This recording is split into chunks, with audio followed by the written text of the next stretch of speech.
Held on violation of Shinjuku Station's anti-nuisance ordinance, the defendant of this appeal is active duty officer Akihiro Ihara.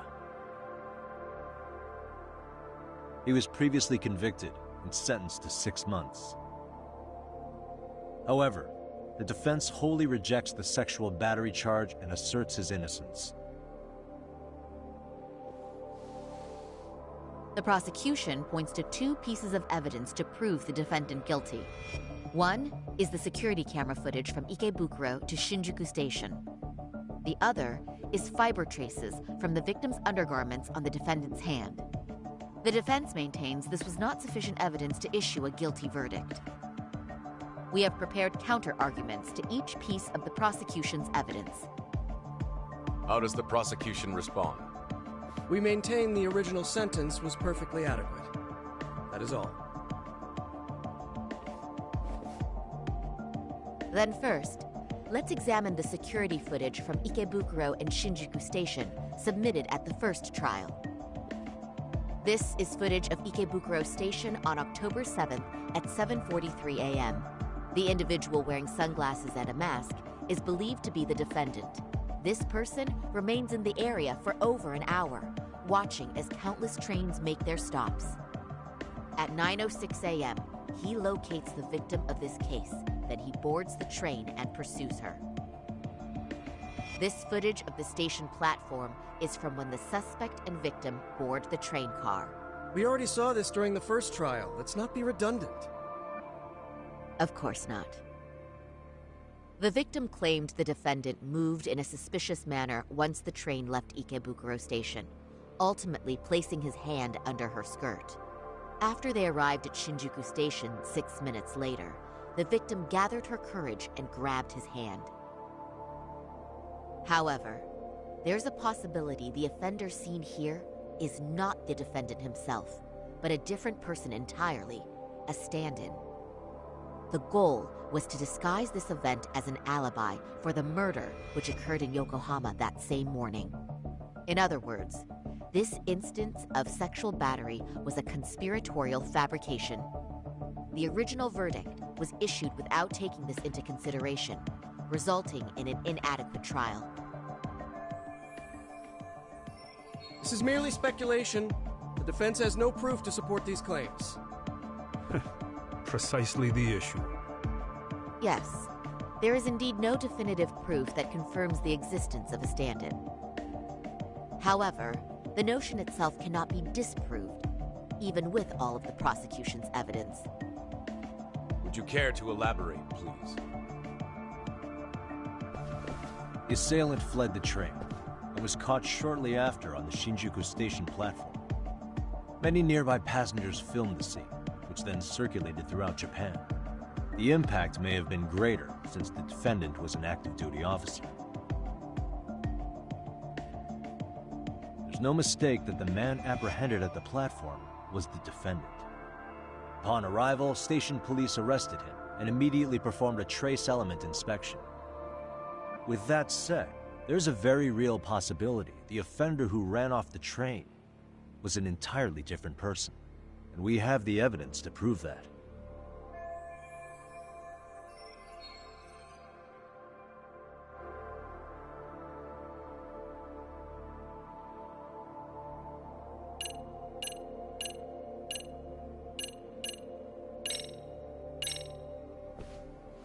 If you'll kindly look at this.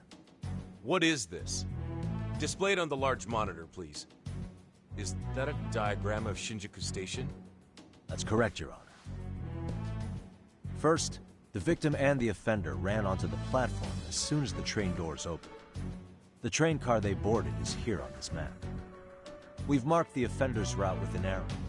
The lighter areas on the overhead view are within the security camera's line of sight. More people pass through Shinjuku than anywhere on Earth in a single day. It's packed with security cameras. However, this arrow with the dotted line reveals the existence of a small blind spot. That's where the defendant and stand-in swapped places. I see. So you claim this was their opportunity? Yes. As such, I'd like to question the defendant once more over this evidence.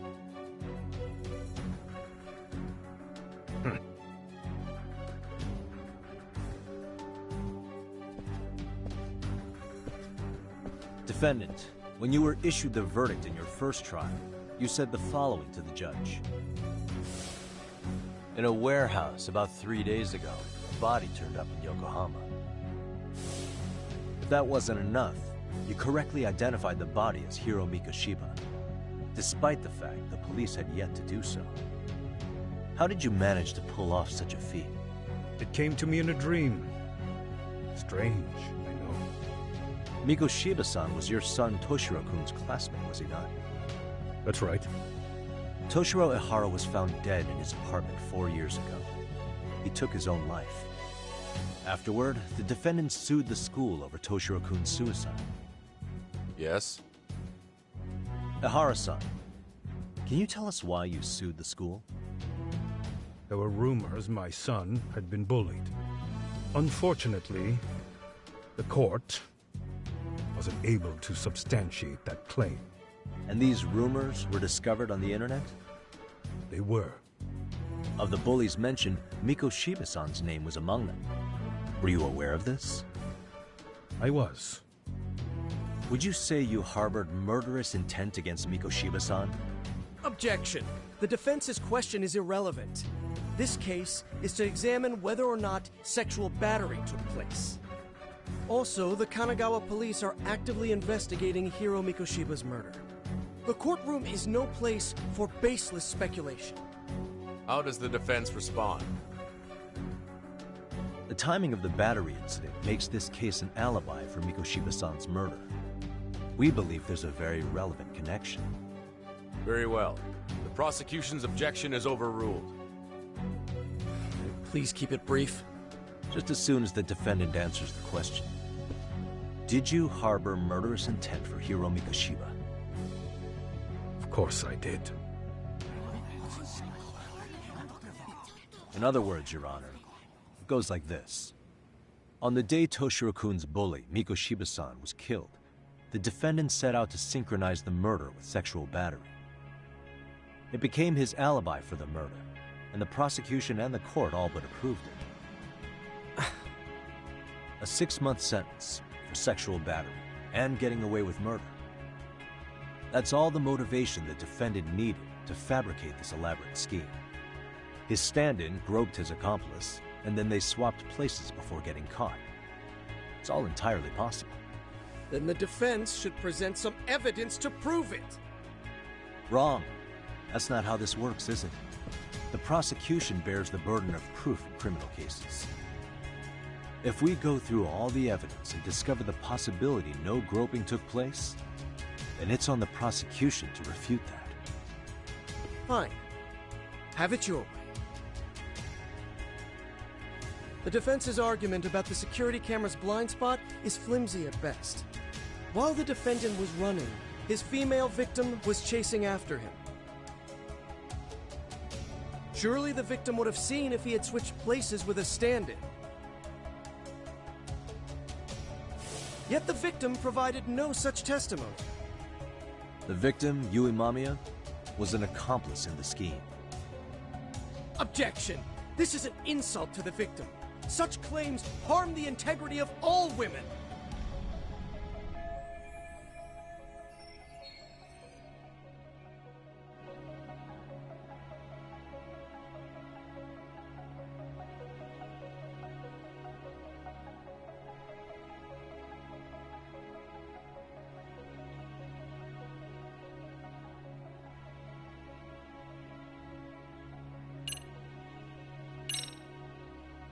We have good reason to doubt the victim's credibility. She was all part of his plan. In fact, that's all but sure. A 50-something man separated from his wife was driven by loneliness to harassment. That seems much more likely. The way you phrase that. Is the prosecution admitting the defense's claims aren't wholly impossible? Beg pardon? That would imply the guilty verdict from the first trial was issued without 100% certainty. Now you're just nitpicking. Defense, if you claim to doubt the victim, then what is your reasoning?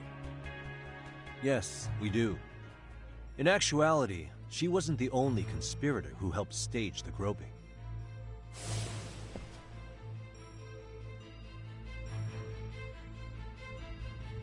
the bystander who captured the defendant, the witness who recorded the incident on his smartphone. Both men, in conjunction with the victim, were classmates from the same high school. Which means, strange as it sounds, that these seemingly unrelated individuals were in fact all acquaintances. It's clear that this was a carefully organized and planned event. Our investigation discovered they all graduated from Kurokawa Academy in Tokyo 13 years ago. Additionally, Yoko Sawa, the teacher who was killed in Ijincho, graduated from the same class. 4 years ago, she was the teacher of the defendant's son, Toshiro-kun. We believe this indicates a connection between the Kurokawa Academy graduates and this case. Of course, that's as deep as we need to go on that. We've simply presented the possibility that multiple conspirators were present when the defendant was apprehended. And as long as such a possibility exists, the defense asserts the defendant cannot be found guilty. Your Honor, may I speak? What is it? I haven't committed murder. Per my conviction, I am just a pervert who victimized a woman on the train. Everything else is in the defense's imagination.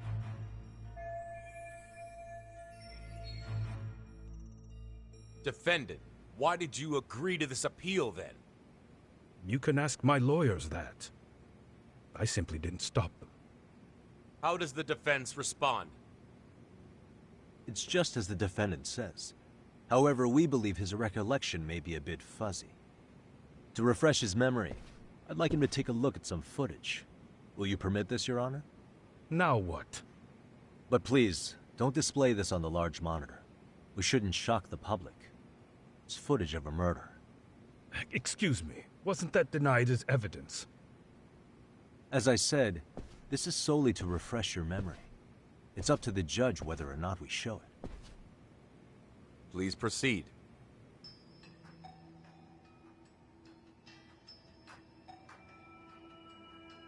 That's just internet footage with no known origins. No. This footage is from the SD card in the camera used to record it. This is a write once, read many card, also known as a worm. The police use it to photograph evidence. Anything recorded on it is highly reliable data. After serving your time, you intended to release this to the public. But Kawana can't wait for that to happen, and that's why he left it in my care. Don't kill me, please. I'm sorry. Toshiro-kun, I'll make it up to him. I'll atone for it. I swear I'll try to make it up to him somehow. I'll spend the rest of my life making up for it.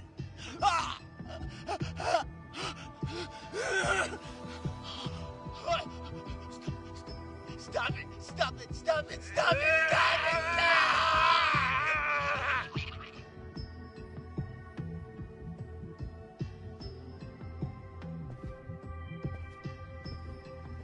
Defendant, in that footage, is the person in the white raincoat you?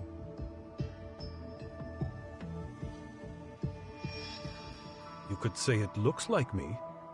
The person you killed is Hiro Mikoshiba. According to the autopsy report, he died sometime after 7:30 a.m. on October 7th. Therefore, it can only be that the person who passed through the ticket gate shortly after at 7:43 a.m. was not you, but your stand-in. As the defense, we cannot allow our client's conviction of sexual battery to stand in light of this footage. May we continue questioning the defendant? How does the prosecution respond? Even if the footage has an irrefutable source, that alone does not prove guilt of murder. I'd just like to state that in advance. So the prosecution is denying the murder? Remind me who exactly is defending me here? Good question. The defense repeatedly mentions a stand-in, but where is this person currently? Who even are they? The person on the station's security footage was wearing sunglasses, but he looked just like the defendant. We believe he used a mask made from a 3D printer. If you look closely, the alleged defendant at Ikebukuro Station and on the train does not move his mouth at all. We learned this from sources who may have been the stand-in and the collaborators. Then we should call them to the stand to testify. No need. The defendant should know all of this already. I don't know anything about it. He said he doesn't know. So what now? The defendant admitted to sexual battery, not murder. The murder footage has excellent production value, but nothing else corroborates the defense's claims. Your Honor, I would like to request further witness testimony from the victim. Denied. Both the defendant and the victim certified the validity of the battery, leaving no room for discrepancies. It would be unprecedented for a victim to testify further in this situation. By that logic, there's no precedent for using battery as an alibi for murder either. I will admit there is a possibility, but not enough to justify subjecting the victim to further distress in court. I must once again deny the request. But... Defense, I've made myself clear. Your Honor, following the defendant's last statement, we have a few more questions. Understood. Please proceed. What's next?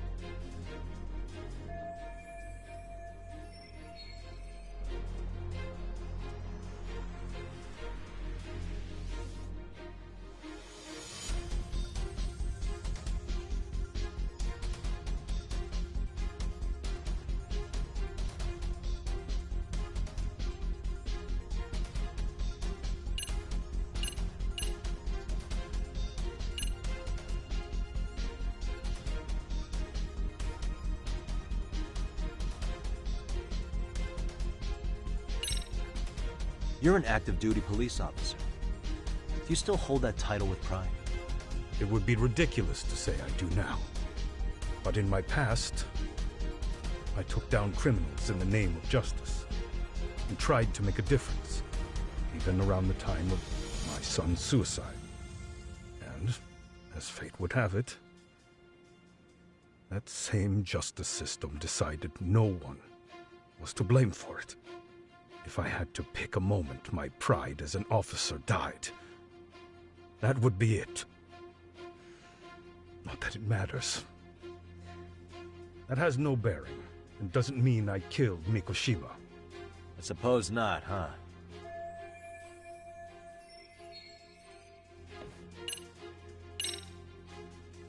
Ihara-san, you're familiar with Jin Kuwano, aren't you? He's a handyman in Ijincho. Nope, never heard of him. On October 7th, Kuwana disguised himself as you and boarded a train in Ikebukuro bound for Shinjuku Station. He was the stand-in for the sexual battery mentioned earlier.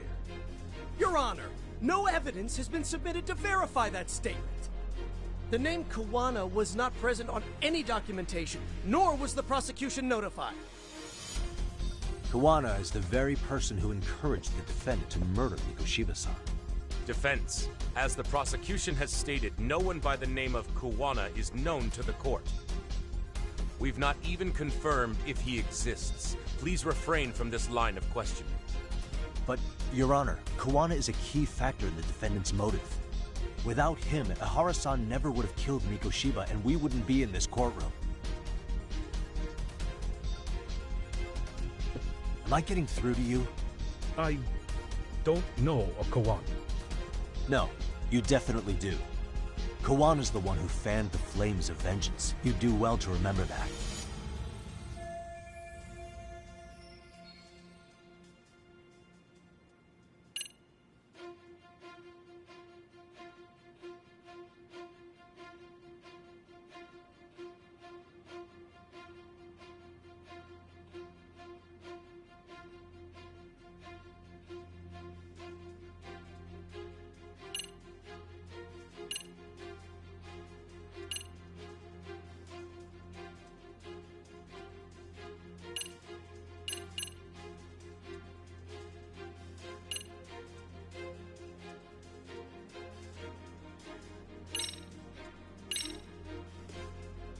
Take a listen to this.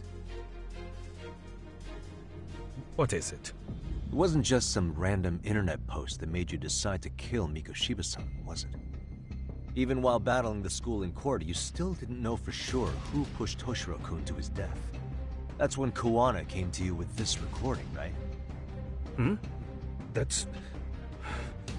Why do you...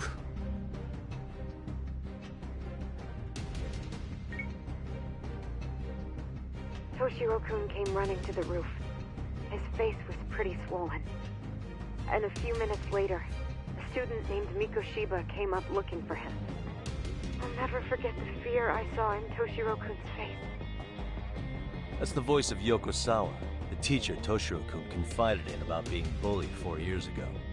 It was recorded in secret and played for the defendant by Kuwana. He told me about everything. The teasing, the beatings, the theft. How nobody was on his side. And yet, I had to deny all this in front of an entire courtroom. Believe me, I never wanted to do that. They said there was no hope, that I was the only witness with no proof whatsoever. After hearing this, the defendant came to believe Mikoshiba-san's unchecked aggression toward Toshiro was the driving force behind his son's tragic suicide. And ultimately, this became his motivation for murdering Mikoshiba-san and staging his elaborate cover-up. Isn't that right, Ihara-san? Is it coming back to you yet? Afraid not. I see. Then, is that all? Can the defense please get back on track? This recording only came into my hands by means of Kuwana. Except, thinking about it now, much like the murder footage, that would qualify as an unreliable source, wouldn't it? What? We live in an age where audio and video footage can be fabricated and easily reproduced. What are you getting at? Sawa-sensei, the one speaking in the recording, was murdered only days ago. And the one who recorded it, Kuwana, disappeared without a trace. Meaning that as far as this recording is concerned, no one is left who can prove that it's authentic to the core.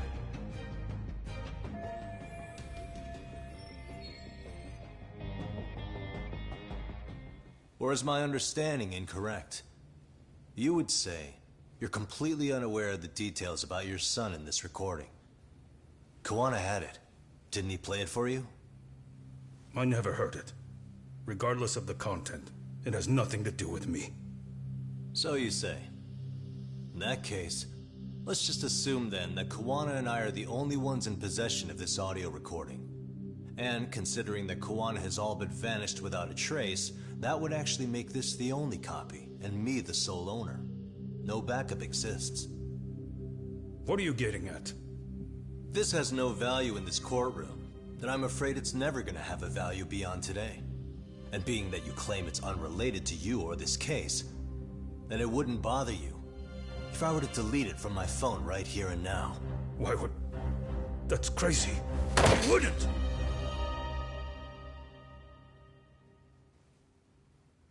Okay. Then tell me why I shouldn't do it. Because Mikoshiba was a man who should never have escaped being judged. That's the proof of my son's pain. The proof that everyone ignored. That recording is all I have left of him!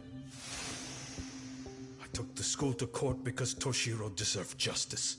But all they could say is that the cause of his suicide couldn't be determined. In the end, not a single person was held responsible.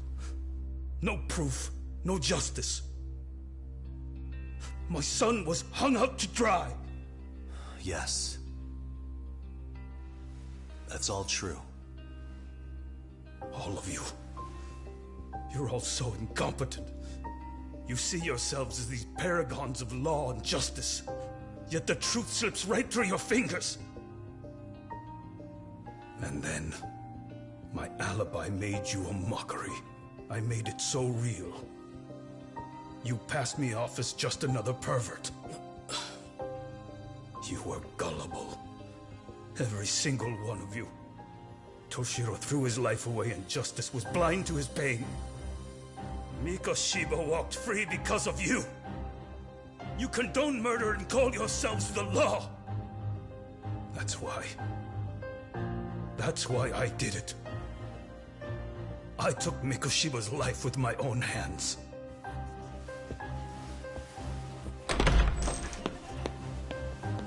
This is coming in hot.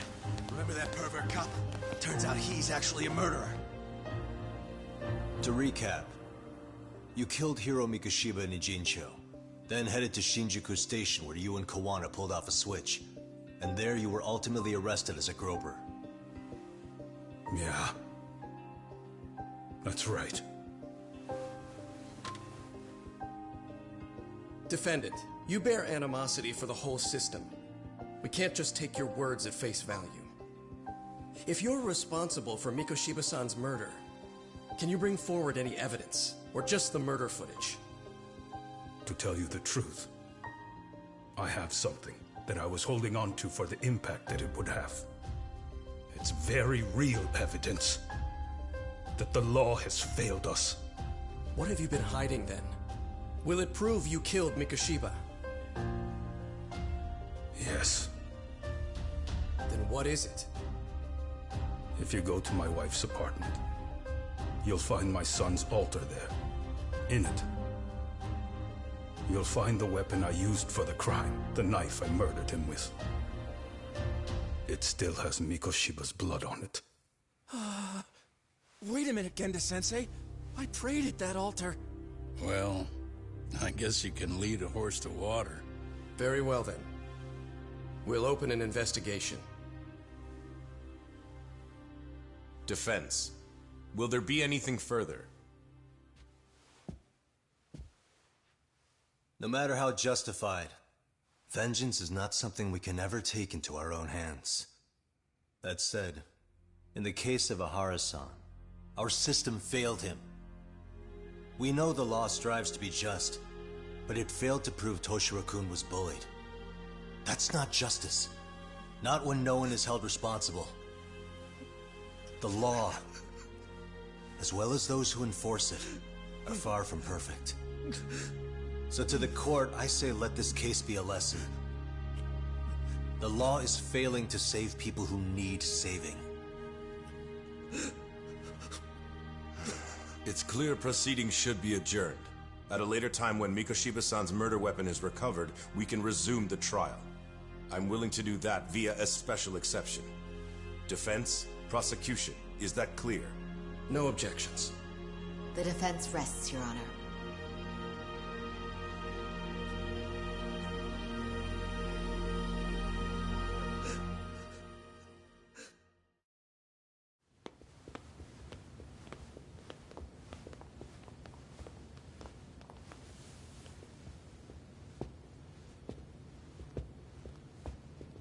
Well, Kanagawa PD called from the Ehara residence. They've recovered the knife. I'm ashamed to admit that I was so blind to his scheme. Well then, that makes two of us.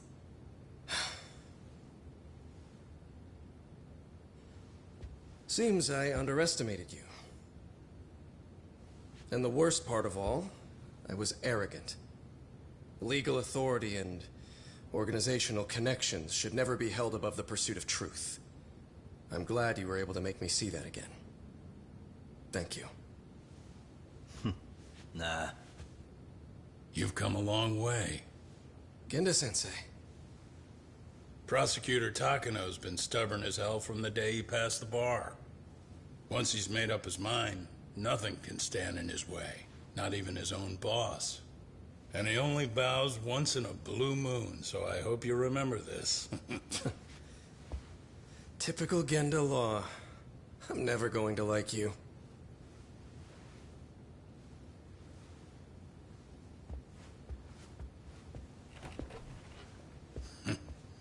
You two really pulled it off. Great job.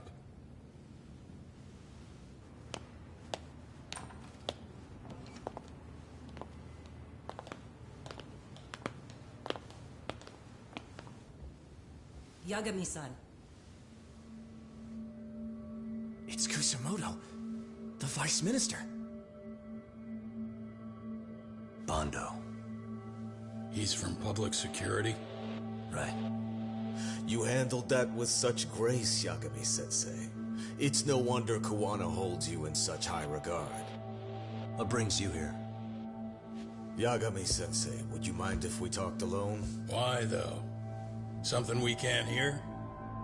The more you know, the more you risk. You'd be endangering your own lives. If you're willing to accept that, feel free to stay. We'll clear the room. At this point, we'd just be getting in Yagami-san's way.